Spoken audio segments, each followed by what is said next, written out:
राधे राधे, हरे कृष्णा। आप सभी का हमारे इस चैनल पे स्वागत है। आज इस वीडियो में हम बात करेंगे सूर्य और चंद्र ग्रहण के बारे में। वैदिक काल से पूर्व भी खगोलीय संरचना पर आधारित कैलेंडर बनाने की आवश्यकता अनुभव की गई।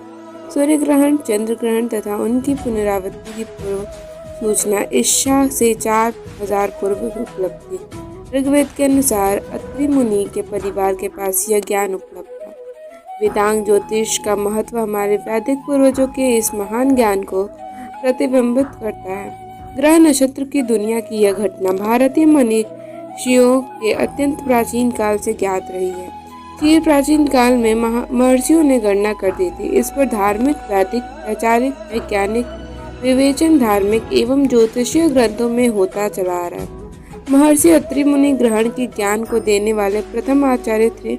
ऋग्वेदीय प्रकाश काल अर्थात वैदिक काल से ग्रहण पर अध्ययन, मनन और परीक्षण होते चले आए हैं। हमारे ऋषि मुनि ने सूर्य ग्रहण लगने के समय भोजन के लिए मना किया है, क्योंकि उनकी मान्यता थी कि ग्रहण के समय में कीटाणु बहुला से फैल जाते हैं।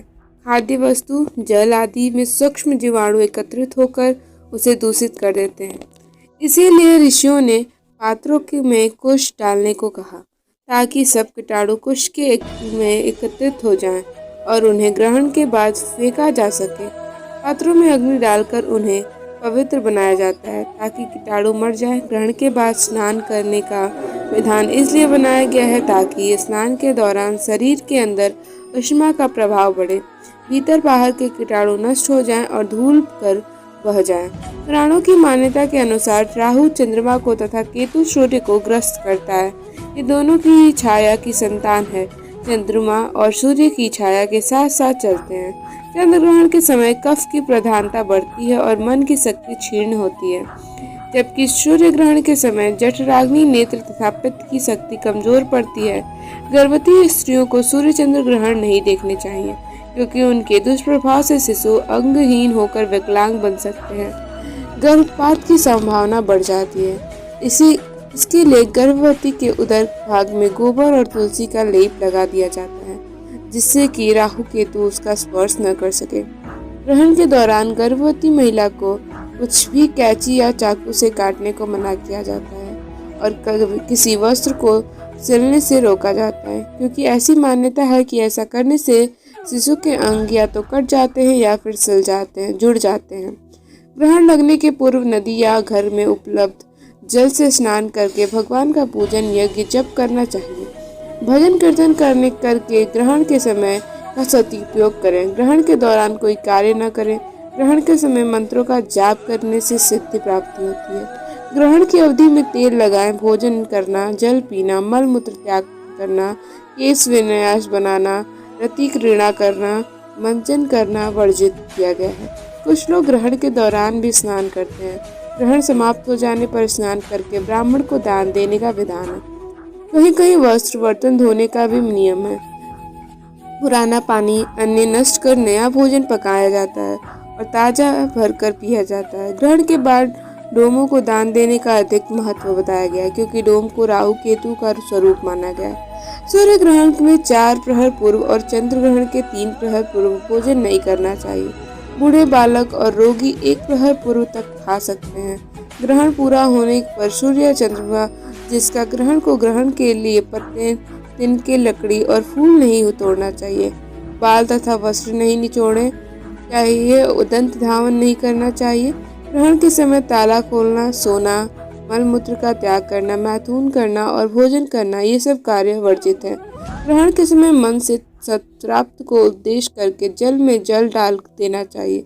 ऐसा करने से देने वाले को उसका फल प्राप्त होता है और लेने वाले को उसका दोष भी नहीं लगता। ग्रहण के समय गायों को घास, पक्षियों का अन्न, जरूरतमंद को वस्त्र दान के से अधिक दुगना पुण्य प्राप्त होता है। देवी भागवत में आदि भूकंप एवं ग्रहण के अवसर पृथ्वी को खोदना नहीं चाहिए।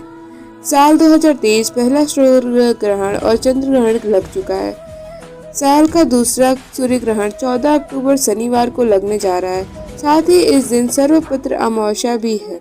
ज्योतिष शास्त्रों में सूर्य ग्रहण महत्वपूर्ण खगोलीय घटना में गिना जाता है और यह आध्यात्मिक दृष्टि से भी महत्वपूर्ण माना जाता है। इस बार लगने वाला सूर्य ग्रहण वक्रायाकर होकर चंद्रमा जब सूर्य और पृथ्वी के बीच आ जाता है तो खगोलीय घटना को सूर्य ग्रहण कहते हैं। हालांकि साल 2023 के दूसरे सूर्य ग्रहण को लेकर सवाल भी उठ रहे हैं कि क्या ये सूर्य ग्रहण भारत में दिखाई देगा, आखिर इसका क्या समय होगा, चलिए जानते हैं। साल के दूसरे सूर्य ग्रहण की अवधि 14 अक्टूबर बृहस्पतिवार को इस साल का दूसरा सूर्य ग्रहण लगने जा रहा है। यह ग्रहण 14 अक्टूबर को रात 8:34 से शुरू होगा और रात 2:35 पर समाप्त हो जाएगा। यह ग्रहण भारत में दिखाई नहीं देगा, इसलिए इस ग्रहण का सूतक काल नहीं माना जाएगा। यह ग्रहण कन्या राशि और चित्रा नक्षत्र में होगी। भारत में सूतक काल मान्य नहीं। धार्मिक नजरिए के लिए लहजे से ग्रहण की घटना को शुभ नहीं माना जाता है और ग्रहण के लगने से पहले ही सूतक काल मान्य होता है। सूतक काल लगने पर किसी भी तरह का शुभ कार्य और पूजा अनुष्ठान करना वर्जित होता है।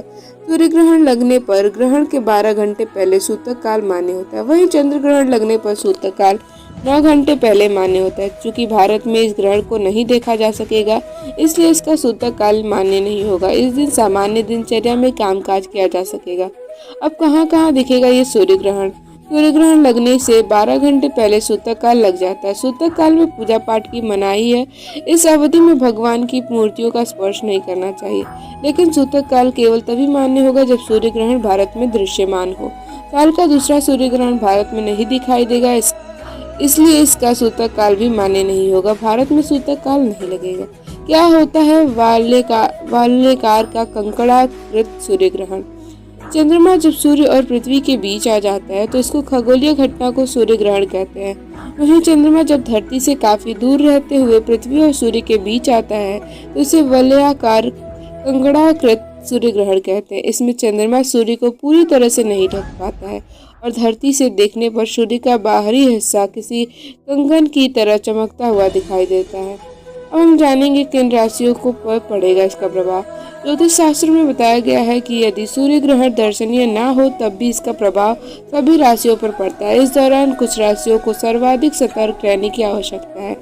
यह राशियां हैं मेष, कर्क, तुला और मकर। इन राशियों को सूर्य ग्रहण की अवधि विशेष सावधानी बरतने की आवश्यकता है। ज्योतिषियों के अनुसार इस साल में 3 या 3 से अधिक सूर्य ग्रहण शुभ नहीं माने जाते। बताया जाता है कि अगर ऐसा होता है तो प्राकृतिक आपदाएं और सत्ता परिवर्तन देखने को मिलती है। ग्रहण से राजा तथा प्रजा में से किसी एक को काफी नुकसान होता है। सूर्य ग्रहण पर कुंडली में सूर्य और चंद्रमा एक ही राशि में आ जाते हैं और इन पर राहु केतु की दृष्टि पड़ने लगती है। वहीं चंद्र ग्रहण पर सूर्य और चंद्रमा आमने सामने आ जाते हैं और साथ ही राहु एवं केतु भी होते हैं। ग्रहण की ऐसी स्थिति मानसिक तनाव बढ़ाने वाली होती है। इसके प्रभाव से लोगों में अनजान डर रहता है और लोग गलतफहमी में फंस जाते हैं।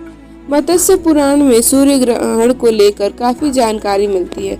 इस पुराण के अनुसार सूर्य ग्रहण का संबंध राहु केतु और उनके द्वारा अमृत पान की कथा है से है। सागर मंथन के बाद जब अमृत बांटा जाने लगा तब स्वरभानु नामक एक असुर अमृत पीने के लिए लालसा से में रूप बदलकर सूर्य और चंद्रमा के मन में बैठ गया, लेकिन दोनों देवताओं ने इसे पहचान लिया। इसकी शिकायत भगवान विष्णु से कर दी, लेकिन तब स्वरभानु अमृत पान कर चुका था और अमृत उसके गले तक आ गया था।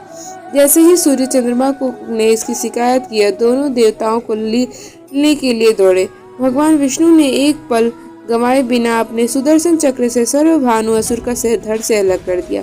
यह असुर अमृत पी चुका था, इसलिए मरकर भी जीवित रहा।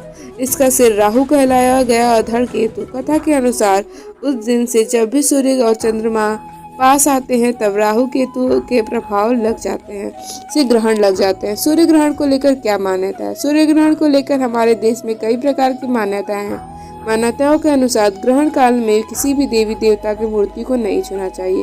देवी देवताओं की मूर्ति के अलावा ग्रहण के किसी पौधे की पत्तियों को नहीं छूना चाहिए। एक मान्यता है के अनुसार ग्रहण काल में सब्जी काटना, सुई धागे से काम करने से जन्म लेने वाले शिशु के शरीर में दोष होने की संभावनाएं ज्यादा रहती है। कहा जाता है कि सूर्य ग्रहण के समय में सूरज को खुली आंखों से नहीं देखना चाहिए।